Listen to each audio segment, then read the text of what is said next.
la direction des opérations. Je prends la parole pour vous dérouler les péripéties du Leopard sportif de Douala depuis sa descente aux enfers en 1997. Le Leopard sportif de Douala passe une très mauvaise saison cette période et la force des choses l'entraîne presque au centre. C'était sous la direction du grand président John Epé Mandengue. Cette équipe, depuis ce moment, a été récupérée par les illustres fils d'Aïdo. Certainement, j'oublierai certains noms, mais le porte-étendard a été Emmanuel Kwadika. Il y a eu le président Léa Youm, il y a eu le président Djombi et bien d'autres. Les efforts ont été multipliés à tous les niveaux, plusieurs concertations, plusieurs tentatives, beaucoup d'apports. Malheureusement, le temps n'aura pas joué à notre faveur. Toujours sous la direction d'Emmanuel Kwadika, comme président directeur général, après le congrès de 2014, avec un grand staff. À ses côtés, il y avait le directeur général adjoint, Patrice Pouli. Il y avait un secrétaire, Charlie Manga. Il y avait un trésorier, Ikwale Boko, et bien d'autres. Une équipe qui a sérieusement travaillé, qui a bataillé, qui a saigné. Parce que, avec le soutien des élites, des donateurs, des mécènes et de tout le monde, ce sont des dirigeants qui sortaient de leur propre bouche et qui ont essayé de soutenir le Leopard. C'est sous leur inspiration que nous avons eu l'arrivée d'un mécène nommé Albert Michel Kameni. Nous sommes en juin 2016. Une concession est signée avec le canton supérieur de Daïdo et très rapidement naissent des incompatibilités, ce qui entraîne l'annulation de cette concession. Les 10 fils d'Aïdo résidant en Europe et principalement en France décident de prendre les choses en main. Ils se donnent un nom, le Leopard France. Et très rapidement, en août de la même année, ils signent une concession.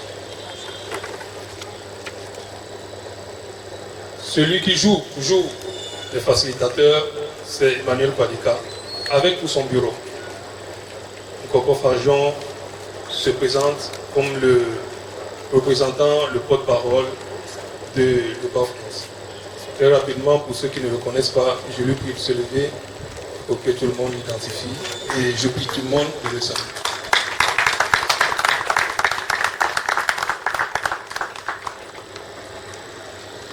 C'est avec cette abnégation, beaucoup d'acharnement dans le travail, que nous réussissons à sortir de la zone rouge dans laquelle on se trouvait depuis. Et pour la petite histoire, je vais vous dire que tout a joué de malchance pour le Leopard également. Il y a une restructuration du football camerounais qui arrive avec la création des National Elite 1 et National Elite 2. Et très rapidement, on décide de créer un championnat régional. Qu'est-ce qui se passe? Ce n'est pas un tournoi, ce n'est pas par le mérite. Ça se tire au sort. On compte les équipes, on s'arrête à un niveau et on dit celles qui se retrouvent au-dessus sont en national, en élite. Celles qui sont en dessous sont à la région. Et malheureusement, le Leopard était en dessous de la barre. Et c'est comme ça qu'ils se retrouvent au championnat régional.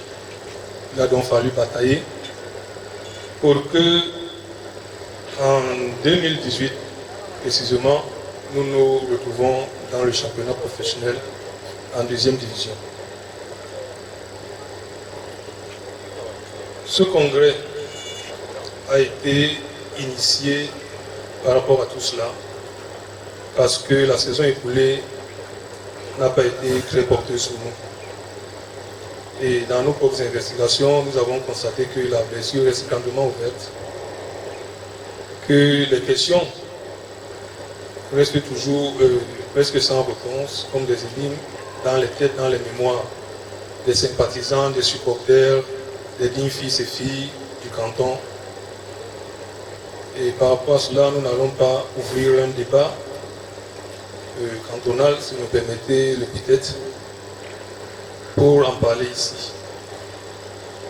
Nous voulons juste signaler que nous avons appris, parce que les échecs, ce n'est pas pour rester au sol, c'est pour se lever et continuer, signe de réussite. Ça sera un nouveau débat cette année.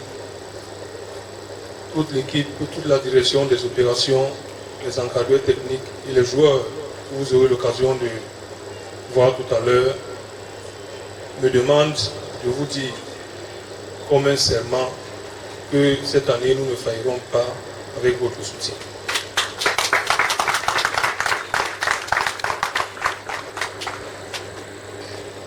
Alors, ce Lepas France qui arrive avec tout son soutien déroule un programme de développement sportif à Daïdo, non seulement pour l'équipe, mais aussi pour le développement de la jeunesse du canton d'Aïdo et de ses environs. Le programme, est énorme, le temps est court, les résolutions de ce congrès parviendront à pied de doigt et à tous ceux qui s'y intéressent. Merci de suivre après le rang tel qu'il est, dans les monsieur le coach. Opportun. Ce que nous allons donc faire très rapidement, c'est de passer à la présentation de tout l'encadrement actuel de l'équipe et des principaux acteurs que sont les joueurs.